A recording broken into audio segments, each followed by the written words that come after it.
वय म्हणजेच जीवन आहे आणि कमजोरी म्हणजेच मृत्यू.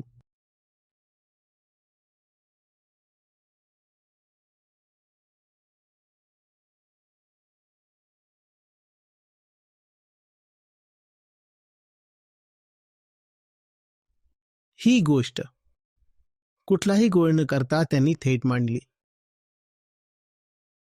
लोकांसमोर मांडली. स्वतःचं जीवन बघा, किती ताकद, किती बळ दिसतंय.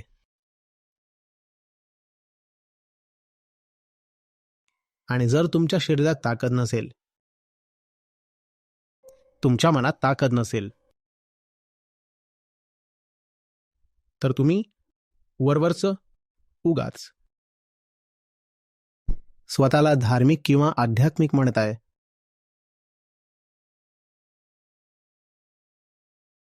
ताकद दाखवा.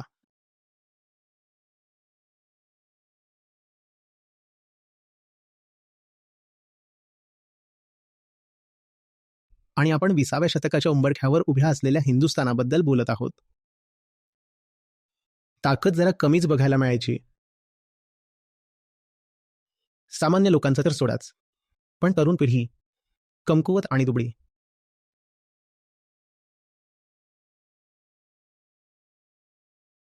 पाठीच्या कण्याशिवाय आहे असं दिसायचं.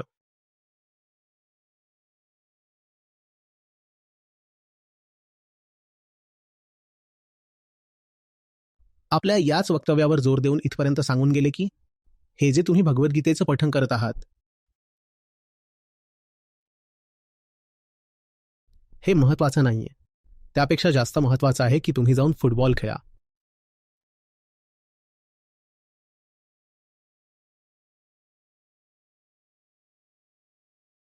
थोडंसं आव्हान स्वीकारायला शिका.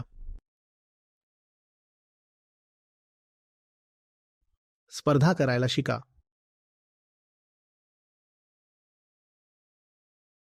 प्रतिस्पर्ध्याला मागे टाकायला शिका.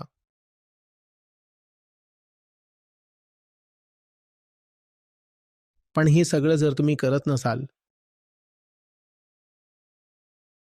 तर गीता तुमच्यासाठी काहीच उपयोगाची नाही. पाठ करून काय होईल?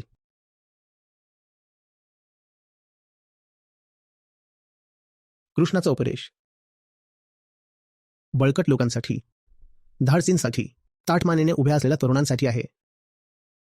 त्यांना म्हणतायत लढा. त्यांच्यासाठी कृष्णाचा उपदेश नाहीये ज्यांच्या हातात धनुष्य उचलायची ताकदही उरलेली नाही.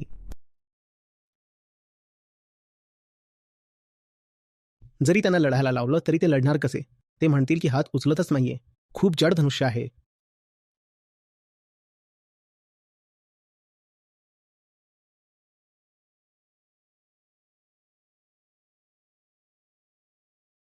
क्रांतिकारी गोष्ट होती.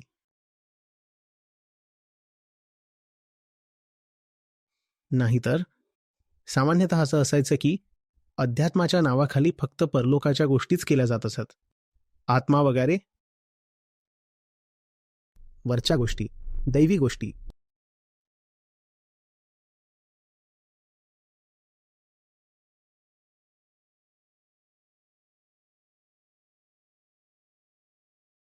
स्वामी विवेकानंदांनी त्या सगळ्या गोष्टींना जमिनीवर ओढून आणलं आणि म्हणाले, अध्यात्म ही काही परलोकाची गोष्ट नाहीये.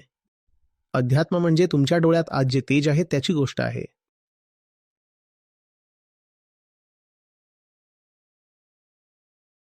हा कोरडा चेहरा, हे कोमेजलेलं आयुष्य आणि त्यासोबत तुम्ही स्वतःला आध्यात्मिक म्हणताय. कुणाला मूर्ख बनवत आहात?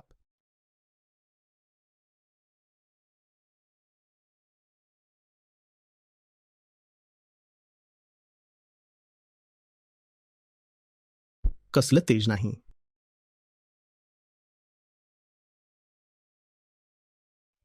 कसलं सौंदर्य नाही.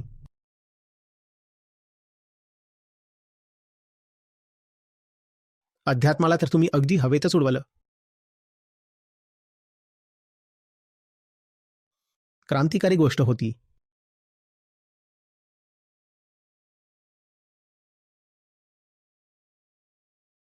अशा प्रकारे अजून एक प्रचलित समज होती आणि आजही काही प्रमाणात आहे.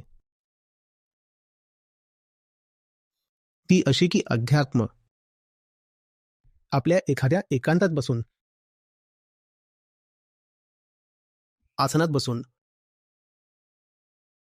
ध्यान वगैरे लावायचं काम आहे. स्वामी विवेकानंद याच गोष्टीच्या विरोधात ठामपणे उभे राहिले. म्हणाले नाही, तुमची वस्ती किती घाण झाली आहे बघा, तुमचा भाऊ आजाराने मरतोय बघा, बंगालची स्थिती बघा, सगळ्या देशाची परिस्थिती बघा.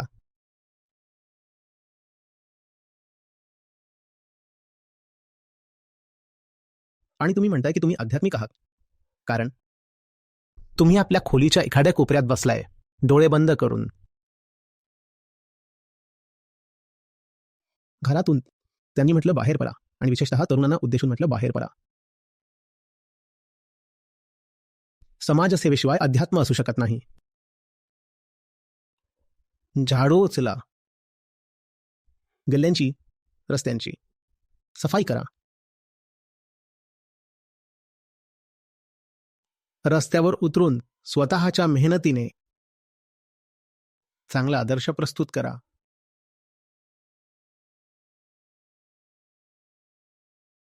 एकामागून एक दुष्काळ पडतो ते. बंगालमध्ये विशेषतः दुष्काळांची रेख लागली होती.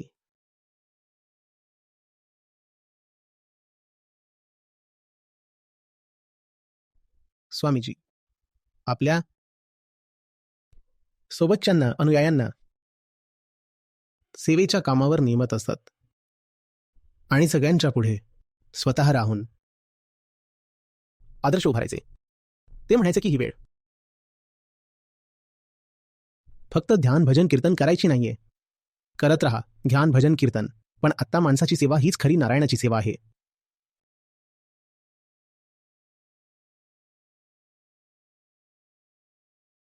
लोकांच्या खाण्यापिण्याची व्यवस्था करा.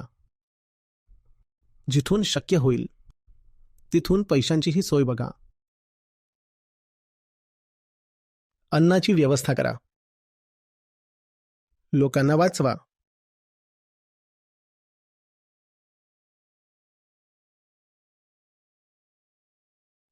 समाजाच्या बाहेर जाऊन कोणतीही साधना होत नसते. क्रांतिकारी गोष्ट होती. भारतात साधारणतः अशी दृष्टी, असं वागण नव्हतं. भारतातला जो सरासरी आध्यात्मिक माणूस असायचा, तो एक अशक्त, सरपातळ माणूस, जगातल्या गोष्टींबद्दल उदासीन, एकांतवासी. त्याच्याकडे जाऊन विचारलं की जगात काय चाललंय, त्याला काहीच माहीत नसायचं. तो फक्त म्हणेल राम राम किंवा देवी देवी, किंवा काहीच बोलणार नाही. मौन असेल तर.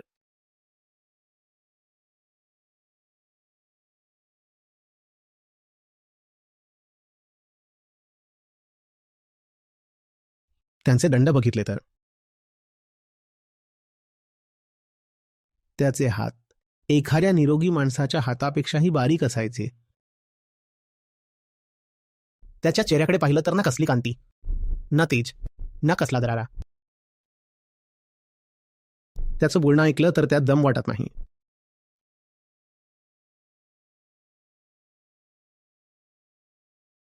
विपरीत परिस्थितींशी आणि दुराचार्यांशी जेव्हा टक्कर देण्याची वेळ येते, तेव्हा या साधारण आध्यात्मिक माणसाकडे कोणताही संकल्प, प्रेरणा नाही. याने तर अध्यात्माच्या नावाखाली उदासीनता आणि पारलौकिकता शिकली. याने तर हे शिकलेलं होतं की अध्यात्म म्हणजे जगापासून पाऊल मागे घेणं. कुठेतरी फिरत कोपऱ्या कोपऱ्यात लपून बसायचं आणि तिथे बसून म्हणायचं कृष्णा कृष्णा.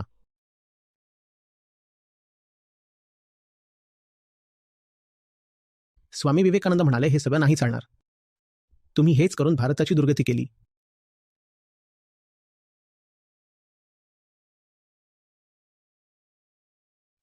तुम्ही तुमचा कमकुवतपणा आणि दुर्बळ अहंकार वाचवण्यासाठी अध्यात्माचाही गैरवापर करून घेतला.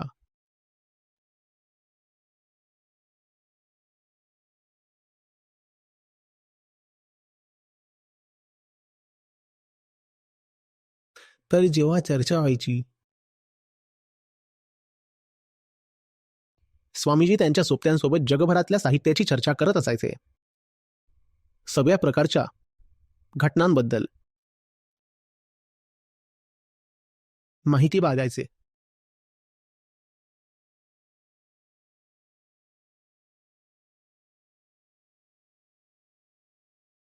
त्यांचे आपापसातले संवाद जर तुम्ही वाचले तर कळेल की उच्च दर्जाचं सामान्य ज्ञान आहे. पूर्ण समूहाचं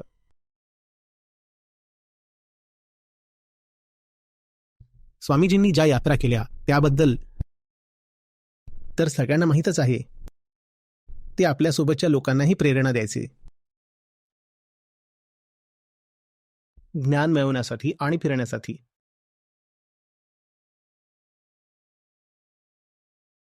विवेकानंदांची इंग्रजीची जी पकड होती ती तर आपल्याला माहीतच आहे. तशीच पकड मठाच्या आणि नंतर मिशनच्या बाकीच्या नेत्यांमध्ये सुद्धा होती.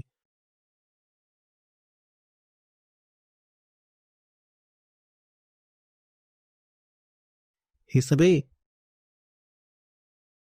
परंपरेपासून वेगळे जाऊन केलेले काम होते, अगदी नवीन आणि मूळ दृष्टिकोनातून केलेले.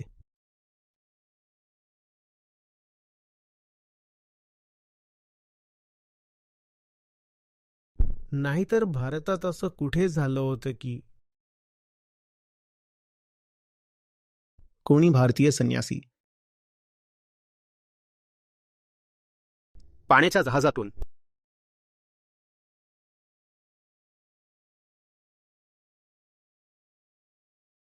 कष्टप्रद यात्रा करून, आपण युरोपबद्दल नाही अमेरिकेबद्दल बोलतोय, अमेरिकेला गेले, जो सगळ्यात लांबच नाही तर सगळ्यात नवा देश देखील आहे. सगळ्यात जुना भारत. आपला प्रतिनिधी जगातल्या अगदी नव्या देशांमध्ये पाठवत आहे, अमेरिकेला, जो केवळ नवीनच नाही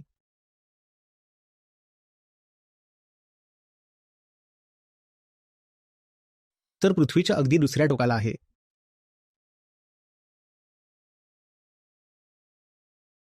असं आधी कधी झालं नव्हतं. हा एक क्रांतिकारी बदल होता. एक संन्यासी म्हणतोय की मी अमेरिकेला जातोय, आणि ते अमेरिकेला गेले. जागतिक धर्म परिषदेत जे त्यांचं संबोधन आहे ते तर तुम्हाला माहीतच असेल. अमर झालं ते.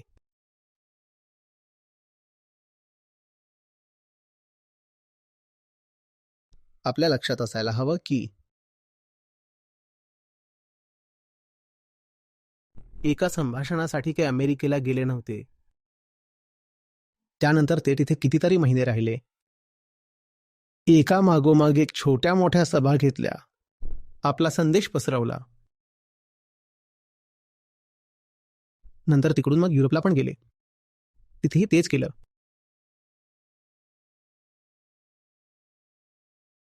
आणि आपली गोष्ट इतक्या स्पष्टपणे आणि इतक्या ठामपणे समोर ठेवली की जेव्हा ते परतले तेव्हा त्यांच्यासोबत त्यांचे काही पाश्चिमात्य अनुयायी हिंदुस्थानात आले.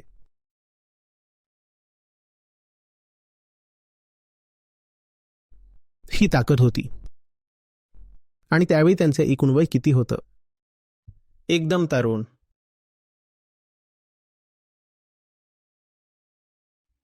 ते वय जिथे त्या काळातही आणि आजही भारतातले खूप सारे तरुण लोक स्वतःला अजूनही दूध पिणारं बाळच समजतात.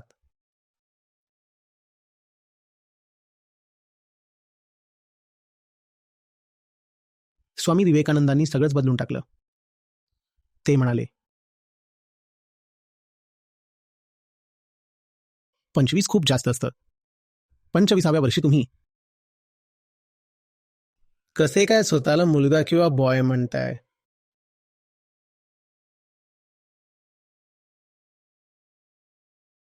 25-30 पर्यंत तर तुम्ही आयुष्यातलं बहुतेक काम आटोपून टाकायला हवं. आपल्या मुक्तीसाठी आणि समाजाच्या कल्याणासाठी सगळ्यात मोठी पावलं उचलून व्हायला हवीत. 25-30 पर्यंत. आणि बाळा, 38 पर्यंत अशी अवस्था झाली पाहिजे की जीवनात जे काही करायचं होतं ते सगळं पूर्ण झालंय. आता आपण शरीर सोडायलाही तयार आहोत. तरुणपणाचा हा आदर्श स्वामी विवेकानंदांनी मांडला. बरोबरच आहे की युवा दिवस त्यांच्याच नावाने साजरा केला जातो. 25 ते 30 वर्षात काम उरकून टाका आणि आयुष्य असं घालवा की 40च्या आधीच आयुष्य संपलं तरी काही बिघडत नाही.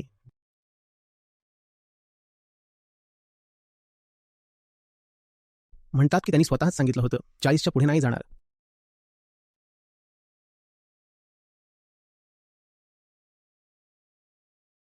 आणि यात काही दैवी शक्ती नाहीये.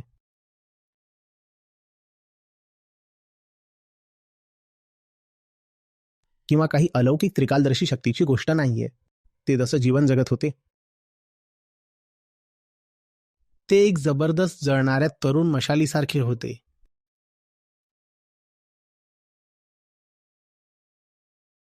त्यांना मोकळेपणाने जगायचं होतं आणि जळायचं होतं. त्यांना स्वतःला वाचवून ठेवायचं नव्हतं. त्यांना खूप वर्षांचं आयुष्य नको होतं.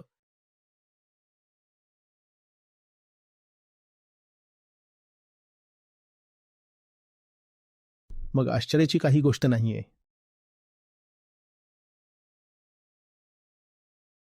की मशाल आपल्या इंधनाला इतक्या वेगाने जाळतेय. त्यांनी आपलं काम लवकरच उरकून टाकावं. सामान्य माणसापेक्षा कमी जगावं. सामान्य माणसासारखं नाही जगावं.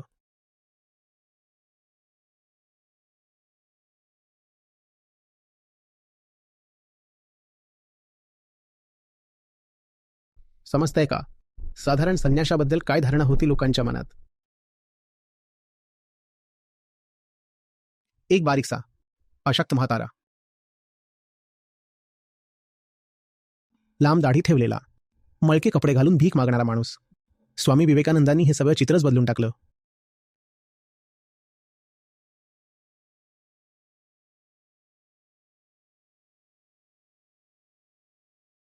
अध्यात्म हे सगळ्यात उंच आणि श्रेष्ठ काम आहे. हे म्हातारपणात करायचं काम नाहीये. बघा माझ्याकडे. खरं तर अध्यात्म जर प्रौढ वयात किंवा म्हातारपणात येत असेल तर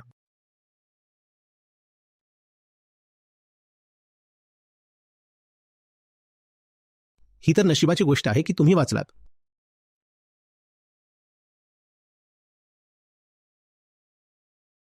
हा तुमचा पहिला पर्याय असू शकत नाही. तुम्ही असं म्हणू शकत नाही की मी अध्यात्माच्या दिशेने तेव्हाच पाहीन जेव्हा 40 येईल, 60 उलटून जाईल किंवा 100 गाठेल. ते म्हणाले, माझ्याकडे बघा. आयुष्यातलं जे सगळ्यात श्रेष्ठ काम आहे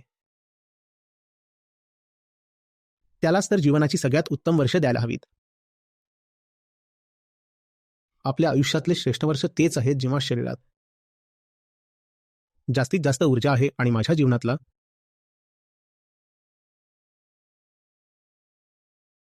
हा काळ मी त्या स्वर्णिम उद्दिष्टाला समर्पित करतो. नाहीतर अजून कोणत्या कामाला पडेल तारुण्य?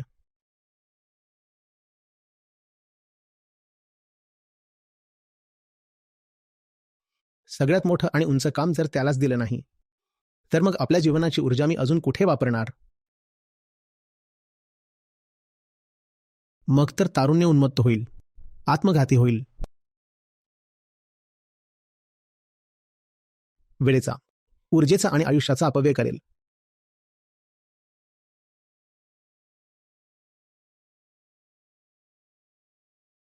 क्रांती आहे. भारत अध्यात्माचा पक्षधर आणि पुजारी सुद्धा नक्कीच आहे. पण भारतीय लोकांच्या मनात ही धारणा बसलेली आहे की अध्यात्म म्हणजे म्हातारपणाचं काम.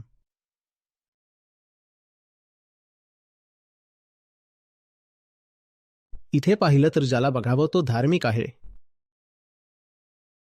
पण त्याचबरोबर ही मान्यता देखील आहे की धर्म म्हणजे वृद्धापकाळातलं काम आहे. विवेकानंदांनी या समजुतीला हादरवून टाकलं.